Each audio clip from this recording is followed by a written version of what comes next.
Okay, guys, this is Dave's LFC Chat, YouTube, Twitter, and Instagram, and I have an absolute legend all the way from Japan. Yes, Japan. I'm big in Japan. He's big in Japan. We're ready to rock and roll. It is a Miyazaki Man, the legend Simon in the house. Huge LFC fan, of course. Look at the background. Look at his background. Very professional. Look at my background. Simon, welcome, my friend. How are you? Much appreciated. Thank you for having me. No, I'm very good. Thank you. How are you doing, Dave? Absolutely brilliant. And my dog just barked perfectly on time, as you can hear. Big Klopp fan. Let me dog out. Luna. Luna's the name of my dog. Come over here. Brilliant. Oh. Unbelievable, isn't it? Let me just let him out. Hold on. Luna, get out.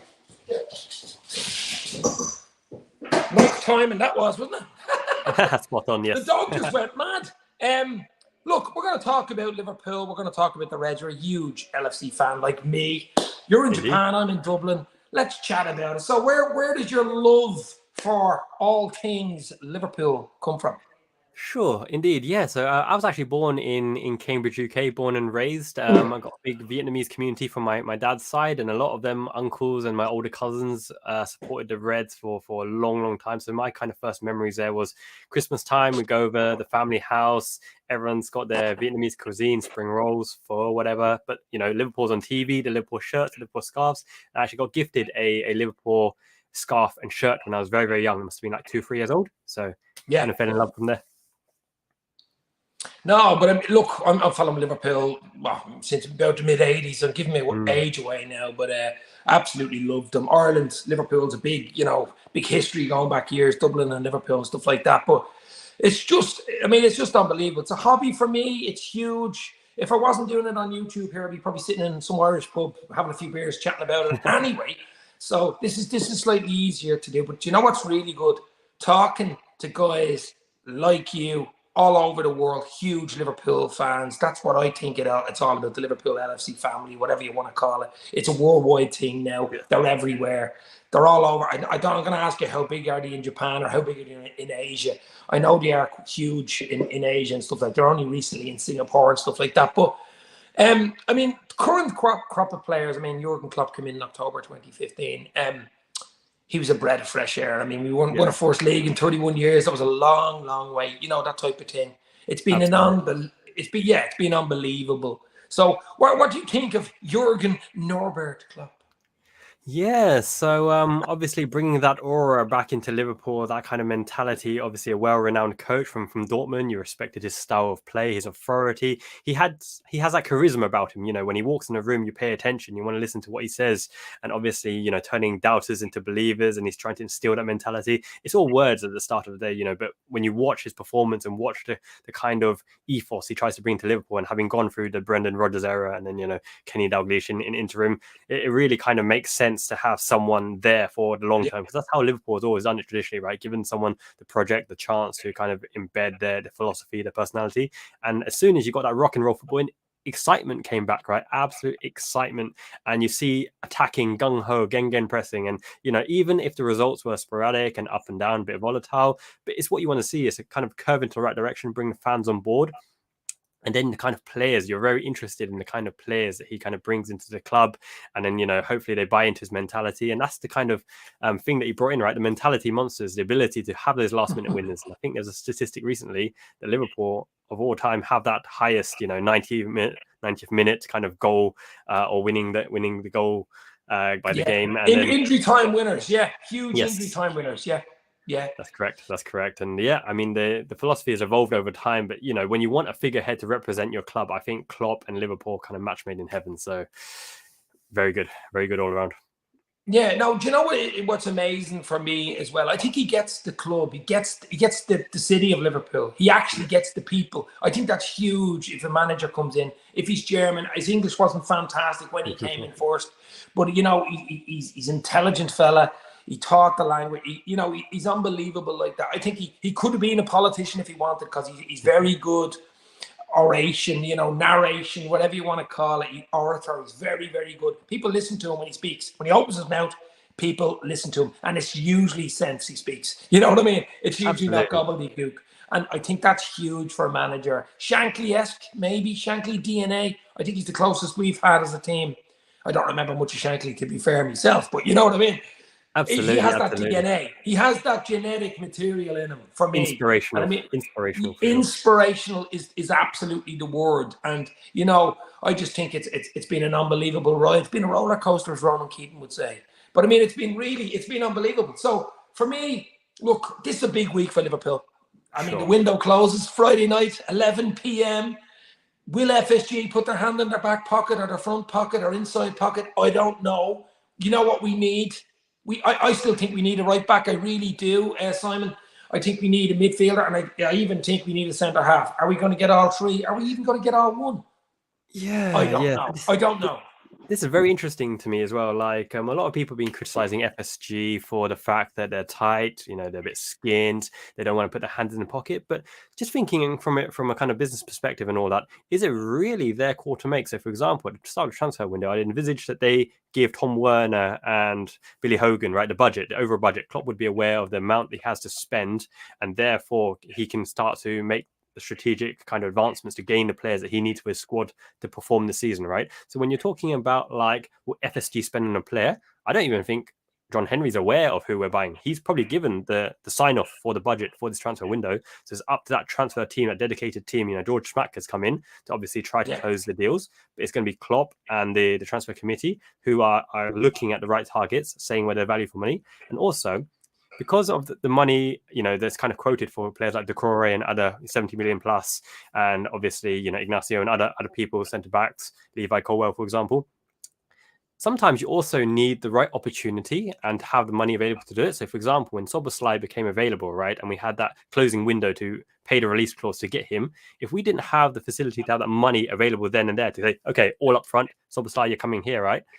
Sometimes that opportunity passes by, because if that deadline went past, he'd be more expensive, for sure, more expensive than 60 million, because what a bargain, right?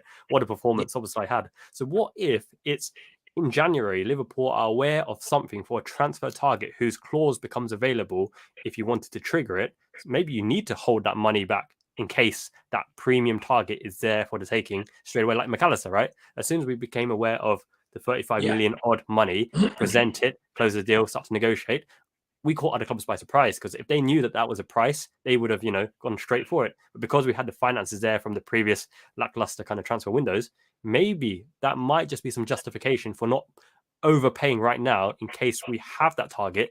Andre, for example, we know the kind of price coming to January, Brazilian Fluminense kind of transfer. So, whilst I'd love a centre back, maybe a right back, as you mentioned, depending on the system, maybe a senior or upgrowing defensive midfielder as well. You don't quite know the full picture because we don't have access to the information that they would do with all their scouts, their transfer network, their targets. So, who knows? Benefit of that, we don't know until it actually happens, but it's just a way of thinking about it. No, you should get a job for the transfer committee. you should get a job, Simon. But no, look, you did a great video actually on Andre. I've seen the video you did recently on Andre from Fluminense. He looks a really good. He looks like a January signing, doesn't he? Because I think they're still in that South American Champions League, and they don't want to let him go. And he's an important player and stuff like that. And he's an FSG type project, isn't he? His age and stuff and his trajectory is literally up, going right up through the roof. So I have a feeling they might do a deal there, maybe to sign him in January, even maybe next summer. But what do you take about the Mo Salah circus, let's call it, the Saudi Arabia? Now, I do think the Saudis will come back for him. I mean, he is number one on the list. Let's be real here. It won't happen in the next week or two. I think the Saudi window closes mid-September, something like that. So I can't see it happening this window. But I think it's a really big chance next summer. I really do. Yeah, I think next summer we'll probably see him depart, having contributed for so long, always at the top echelons of statistics and the metrics, right? An absolute living legend, not for Liverpool, just for Liverpool, but for the Premier League as well, right? He's right up there. But I think it makes sense, right, to give him that season to go all gung ho, go all out, because we finally have that midfield kind of tandem that could win things, that can actually dominate games. Because previously, right, you have the workhorses, you have Wijnaldum, you have Henderson, you have Fabinho, dogged, rugged, can win the ball, the creative front three. But now for the first time in aeons, we now have a midfield that can actually win the game for you, right? Szoboszlai, McAllister, Gakpo dropping back there. You've got Curtis Jones. You've got Harvey Elliott. You've got so many players who can, Thiago, for example, you've got so many players who can actually do a game-winning contribution from midfield and not just win the ball back relying on a front three. And saying that, we've got the firepower as well in the front three. So it's just now about the system cohesiveness to protect the defense, to not expose, whatever individuals. But at the same time, it reminds me more of Klopp's first season. He's really going for gung-ho. And I noticed something, and it's actually a video I'm going to do as well. In the last game against Newcastle, right? It's not just the substitutions and the way he won the game.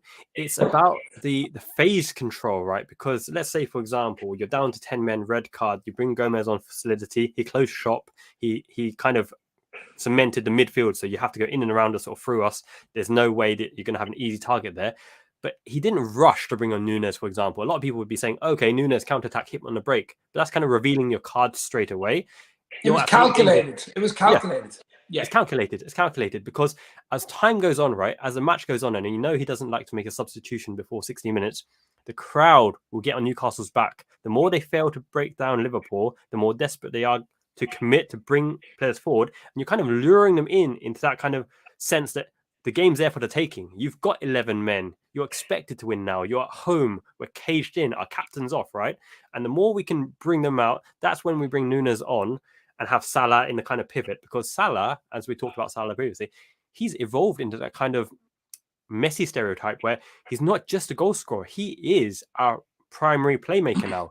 The ball to Luis Diaz in the opening match, that through ball to Nunes, right? He knows what kind of ball he wants to receive, how to receive it on a half turn and play it. And therefore, he is the most important player to connect between the offense and the actual goal contribution now. So in terms of value, you can't replace that. He's been embedded in the system. He's a legacy player from Firmino, Mane and Salah. Yeah. And he just waited to the right moment to say, okay, Newcastle fully committed. Now we're going for it. This is our chance. Let's get them, shoot them in the foot. Bang, Nunes 2 goals. That was a delicious weekend, my friend. That was unbelievable. It was like getting a main course and you're waiting on the dessert. The ball through from Mohala, and then the dessert comes out in front of you and you go, wow. That's what it was. That second goal was like that to me. But speaking about the Darwinian evolution, Darwin Nunes, I mean, look, it was a big fee last year. Don't get me wrong. He's a young lad. It was a big fee coming in from Benfica, the Uruguayan. We always knew he has talent. That's why we signed him. That's why we paid a big fee for him. We all seen him what he did to us. So remember the Benfica game in the Champions League the season before. So we know what he has. I just think he needs a bloody run in the game. He is a number 9. You have to play him in his position. I don't think he's any good really in any other position. He's the big old school number 9, isn't he? But he has pace for a big lad. I think he's 6'1", and he's very unusual to have such pace. He has a burst of pace in him. And those 2 finishes that he got on Sunday were absolutely ridiculous. I think particularly the first one. He was snatching at chances like that. So this could be a huge turning point for him because we know it's all about confidence being a striker. You know what I mean? I think so. I believe he will start against Aston Villa on the weekend. It makes sense to start him, but at the same time as well, there's some kind of systematic approach to how Klopp likes to take the game, right? So it's not just, for example, he doesn't necessarily play on form players. He is all about the system. He's very similar to Guardiola in this regard. So when Guardiola was at Barcelona, and Thierry Henry was at Barcelona, Henry drifted out of position, got the ball, 1-2 with Messi, got the goal, celebrated. Henry was hooked at half-time because he broke the system and positional play that Guardiola put in place. So the way that a manager like Guardiola and Klopp envisage the game, they've already written out the script of the game in terms of where they want to win the ball, where they want to press the ball, and how they want to create the goals. If a player was to break the system to go into their own, own kind of mentality or way to do it, I don't think that plays nicely. And that's the only problem that Nunes has at the moment in terms of he lacks the English and he lacks the intelligence in the press to lead the press, because it's always that first person, Firmino or Mane or whoever, who leads the press. And over time, when Nunes starts to understand his role in the team on that press, I think then Klopp will say, okay, I trust you to do it, as opposed to finishing, which we know he's got power, pace, youth, everything, aggressiveness. He's got all of those attributes. Just as his role in the system, I don't think Klopp sees him there yet, but he will get there. And as you mentioned, the only way to get there is by playing him, right? To build up that confidence, to build up form, to build the understanding of the other players. But then you've got the problem of Jota is a pressing monster and intelligent play. Like, one thing that was missed on a lot of highlights was that ball, Jota's blind ball on the left channel to Salah through in onto left foot. If Salah finished it first time, that would have been absolutely beautiful.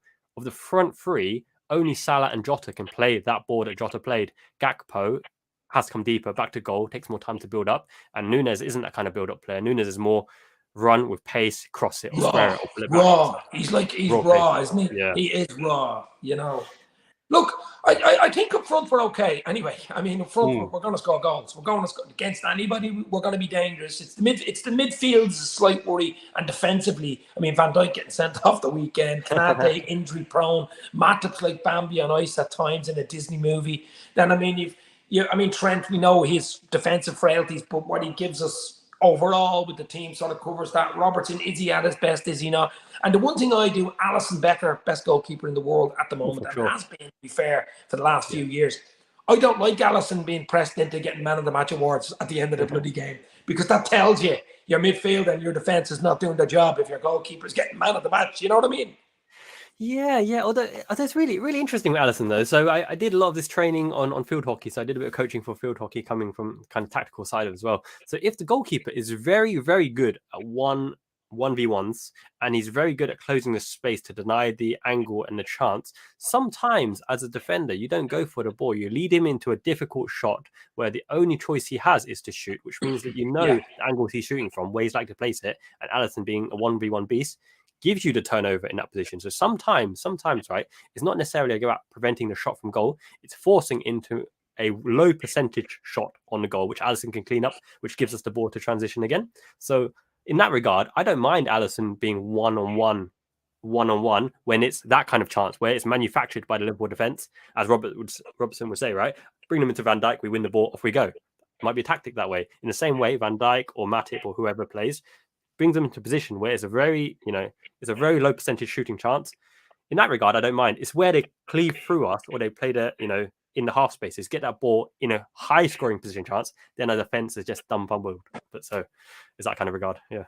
Yeah. No, I mean, we go back to it again. It's a huge week for the Reds. I think Europa League draws on Friday. We'd rather be in the Champions League. Don't get me wrong. We'd rather be in Champions League, but it is what it is. It's Europa League, and the finals in Dublin. So my hometown. So that'd be like a home game for Liverpool, by the way. So you never know. Get into the final. What a day, what a night that will be. But it's not easy to win Europa League. It's a tough slog. It's a hard slog. I think we're going to have to break into two teams almost, because like what Arsenal did last year, you can't be playing your first team in the group stage if you get a handy group. You're traveling all over Europe, backwater, Kazakhstan and all these type places. You nearly need your 8-9 spine ready to play on a Sunday or a Monday night, because you're not playing on Saturdays anymore because of Europa League. You're playing Thursday night. So I think he's going to have to split it. And that's where you worry a little bit. And that's why I'm hoping one or two come in between now and Friday, because even squad depth for doing that is an issue for me. We let a lot of players go in the summer. So I'm hoping and dreaming, if John W. Henry is finished that cigar, if he's finished that cigar, let him listen and let him hope and dream that we can bring a few players in. We can't control it, Simon, but I mean, it's more hope than reality. Who knows what's going to happen this side of Friday? I haven't got huge hope, I'm afraid to say, because we've seen windows. I don't know what your take on it is, but we know what we need. Klopp knows what he needs, and I just think for Klopp himself, he's only 3 years left. We've got to back the manager. We're gonna regret this if we do not. If in the next 3 years we don't back even mostly what he wants. I'm not saying 100% what he wants. He just picks players out of the sky, puts his hand into a bag of coal and pulls out diamonds. That's what we used to do. We were able to do that, but you can only do it so long. I think you can only do it so long, and there's a bit of risk, stick or twist needed by FSG in the next 3-4 days, and surely they're working on it. I don't like this, Liverpool are in touch FC, Liverpool are inquiring FC, or alternative boys FC. I want buy the player FC. That's what I want. Decisiveness. I hear you. Yeah, obviously Klopp being, we're in the generation, the era of Klopp at the moment, and we want him to have the strongest tools, the strongest squad to do the job. Absolutely. So if he does get the preferred targets, if he gets his preferential targets, then I'm all for it. Absolutely. I want him to have the tools and the players to do the job. But it's interesting that you mentioned kind of Europa League squad. So I would agree. We need a heavy rotation there to keep the players fresh for Saturday and Sunday. But in this kind of squad, right? there is so much talent there that can win a match and do a function in a given game. So, for example, Ben Doak, right? Ben Doak is unstoppable 1v1 if you release him.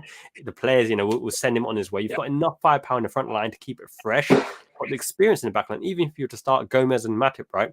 The experience in that back line and then Endo in front of him, that already as a triumphant kind of fulcrum is, very experienced and can guide the other players through the game. Then you've got players like Kostas Tsimikas, right? Who can, he delivers a hell of a ball assist machine from that side. He's got a better whipped cross, I'd say, than Robertson. It's just Robertson's probably better all around as well. And then you got players like Trent Cone-Doherty and all the other players, who really are hungry for their spot and fighting in there. Quansah just made an impact as well, in the last game. Nice cool head. So it's a really good opportunity to mix and match the experienced head who guide players through, that kind of Milner role. Wataru Endo, we can come on to him, will do a lot in that regard because he's not just a number 6. He has the facility to be box to box and shift the ball higher or behind as well. Thiago, big impact. He's not necessarily a starting player right now just because of injuries, form and fitness, but there's so much quality in and around when you think beyond the first team that I think the Europa League is almost perfect. I know you want to be in Champions League, but if you're in the Champions League, you're more likely to go, for the strong. You're going to go strong in games. Yeah, of course. Yeah. And a big reason for that as well is because a lot of people underestimate, and even if it's a dead rubber, winning a Champions League group game has huge financial incentives. It's not just the points. Even if you qualified already, you want the extra money because it goes straight into your transfer kitty, or at least, whatever financial. So yeah. No, absolutely. Now, I know the drop off financially is huge in Europa League. It's not Champions League level. It just isn't. You know what I mean? It's like M&S and I don't know what else. You know what I mean? It's like M&S money, but and Harrods or something like, or Tesco's and Harrods, something like that. But we will go on to the Japanese captain, of course, Wataru Endo. Yes. We've had Minamino, which we all love Minamino, of course, but it's always good to have a Japanese player in the squad. But what are your thoughts on Endo? Yeah, so very, very smart signing. It's one of those players that will give everything on the pitch, right? And it's very interesting that the kind of mixed opinions coming in. It's mainly because people don't know him, don't know his attributes, don't know his personality, what he can offer. But you just look at the love from the Stuttgart fans, right? Even the squad, the fact that an official shop is selling a shirt called Legendo. It's absolutely beautiful. Legendo. Yeah. And it fits, right? He is captain mentality throughout and throughout, and he's one that will listen, he'll observe, he'll stick to the tactics that Klopp imposes on him, to the absolute max. He isn't one of those that you don't know what you're getting. Klopp knows exactly what he's going to get from a player like Endo, and it's very interesting to see, right? Klopp traditionally doesn't put a player straight into the starting lineup or even exposes them, for important moments immediately. Look at Fabinho, for example. He takes time to bed them in, understand his role. Transitions them, yeah. Exactly. But Endo, straight in there for important game, right from the start, substitution, wins the ball, off you go. Similarly, in the last game in Newcastle, right? Straight in there against one of the toughest fixtures in the Premier League this season, St. James's Park away. They have a really dogged, feisty midfield. Guimaraes is absolute monster in there as well, and the fact that they transitioned Joel Linton back in there as well, and they have a very, very strong team, and they press very well as a team as well. It's a tough fixture, but the fact that Endo's dropped straight in there to release McAllister and Szoboszlai puts a lot of insight into how highly Klopp rates Endo, and the fact that Endo can perform that function, and in training as well, right? He's been complemented by McAllister and Szoboszlai. They've already got a kind of understanding there, and what I've seen from him straight away is, rather than press the opposition, Klopp is using him to hold the position. And what I mean by hold the position is you have to go either side of him. So it's kind of setting a trap either side of Endo to make sure that the fullback and the centre half can crush them in the half space straight away before they can spread it. So he's not one to chase all along like Mascherano, terrier fighting everywhere, right? He's been tasked with holding position, looking for a sensible ball. He doesn't have to break the lines of the ball. He doesn't have to shift the ball quickly. He is the only one in the team at the moment who's holding on the ball a little bit more to make sure that pass is guaranteed, and also that the players are moving into the appropriate position. And one thing that will take some time is through his ball, he asked Robertson to go forward with the ball, but Robertson, for whatever reason, shifted to a different position. So it just looks like the ball is given away. This is chemistry that will build over time, right? Through training, for understanding the players, for understanding the system. And this is also why when people say, sell Salah, right? You're never going to get that amount of money. Whoa, 31 years old. We're going to get over 100 million, sell him. The players need time to understand, build a chemistry with teammates, understand the system, understand where people go naturally and natively to put the ball there first time. Because you've only got a moment to deliver that ball, and if everyone's not on the same wavelength, you're just going to lose the ball and look silly. So I think Endo is, the only way is up for him. He's only just come in. He's been relied upon literally, he's got the shirt, and Klopp says, do what you need to do to get us on the front foot, get us playing, and move the ball around. You don't need to do anything fancy. We've got so many fancy players. Keep us tight, keep us positionally disciplined and aware, do your job, and then great. Upwards and onwards. He's been unlucky. I mean, the last 2 games we've been down to 10 men. Talk about giving you extra homework to do. You know what I mean? You've only come into a new class and the teacher's thrown the books at you. You do that homework 3 times tonight, baby. This type of thing. You know what I mean? So I do pity him. I think it's a smart signing. I think it's an intelligent signing. And what people forget is people think we're plucking these players out of the sky and they're just, there's a guy over there. It's like a FIFA game on Klopp did mention he'd already known about this guy. He watched him. He watches a lot of the Bundesliga as he is German himself. He loves Stuttgart. He loves Stuttgart. Yeah. He knew about this guy. You know what I mean? Yeah. We don't plug players out of the sky. It just doesn't happen. It's true. And look at the statistics. Wataru Endo's played 2 games with 10 men. I think it's like 26 minutes with 11 men. 2 games, 2 wins. Is it what? 5 goals and 2 conceded. Right, 5 goals and 2 conceded. And as I mentioned in the previous video as well, like the players trust him. You can tell straight away when a player's hesitant to give someone the ball, right? They'd rather look for alternative options. They see him, they play the ball, right? And they go from there. They make the runs. And that's the kind of mentality that I really find interesting. So let's say, for example, lads on tour. You go to a tour, whether it's football, hockey, you play with new people, you ask them the positions. If someone's an elder head, 30 years old, and tell you, I play defensive mid, you're like, okay, when you get the ball, I'm making the run. If someone tells you, I can play anywhere, put you defensive mid, when he's got the ball, you go, okay, I'm going to come and help you out. Or in case we turn it over, I'm going to come and be the extra man. I'm going to make the run back just in case. But with him, that's his role. He's played there for years and years. He's a captain. He's holds a position. He's Japanese. He's disciplined. He'll fight. When you get the ball, you just do your natural game. You don't have to worry about it, right? So that's something that brings a lot of confidence into the team. And having that senior defensive midfielder of all roles, I think defensive midfielder, you need a bit of experience there because you are basically the center point of the whole system. Everything happens in and around you, whether it's behind you or in front of you, you are ultimately always the center point of the whole team. So I thought which was very telling. I don't know whether you've seen it, but when Endo walked into AXA training ground and Klopp hugged him and went over to him and went straight into his ear within, I don't know, the first maybe meeting, probably talked to him on the phone, but straight, we need your legs, we need your head, we need your heart. Literally, we need you on the pitch. We need you to, get stuck in, shore up the defense. I thought that was, I've never seen him do, now maybe he's done it, behind closed doors. Obviously he has. But I was surprised you were allowed to do it straight on the camera. You know that type of way? Yeah. It's a warrior mentality. Obviously, you'd be quite close to this guy. Obviously, he's not a red, but Roy Keane, right? He's not as good as Roy Keane, but it's that kind of mentality around absolute warrior, right? You don't mess with Keano, you respect him. You respect Keano, right? It's that kind of you bring someone in and you know what they bring, not just as a player, but as a character and their presence on the team, that kind of steady Eddie, reliable central figure and that's the thing, right?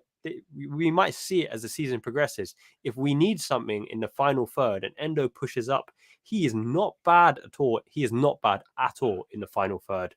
Whipping the ball in behind, playing the ball down the channel, playing the ball in between the centre-back and the full-back, taking a pot shot from distance, left and right. He has finesse and composure, right? They're the 2 things that I think you can't gauge on kind of seeing his attributes, but composure and finesse, he ranks very, very high there. And that's what he can get the odd goal. Didn't he get a very important goal to keep Stuttgart up or relegation? For promotion, a promotional goal. Huge goal he got from to keep them from relegation. They were going to get relegated. Until huge goal. They were going to get relegated. Yeah, so he is a bit of a legend, as you said. A legendo. I like that. Absolutely highly ranked. And all the Japan fans know for sure that he's a steady head. You never have to worry when he's on the team sheet. Any player can get bypassed. And being a new player, being a Japanese midfielder, 30 years old, unknown league, haven't seen much of him, right? Of course, he's going to be under the spotlight. But any player. It doesn't matter if you're N'Golo Kante in your prime. It doesn't matter if you're Rodri. Any player can get bypassed at any given moment. Some players' role is to bypass you. Zaha, for example, you're not going to stop him 1v1, that kind of thing, right? It doesn't matter. It's a team function to keep the ball out of the net, and Endo will add to that unity at the back and keep it tight. So I'm delighted. I'm delighted with the signing. Is there much talk about him in Japan? I know, are Liverpool big in Japan, basically? No. So I'm a little bit more rural in Miyazaki. Liverpool is huge in Japan, even in arcade, right? So big arcade culture still in Japan, playing your winning 11, Revolution Soccer, even FIFA sometimes. We're more into winning 11 for Konami. Liverpool is highly played, obviously, because it's got such a good team, right? You played a strong team, you've played a good teams. But when you mention any Liverpool player, people know, like Van Dijk, oh, Salah, Mane, Firmino, you know, they love it. Yeah. But it's not just the men. They love the Endo, women's team as well. The women's team. Endo. We love Endo now. Taki Minamino.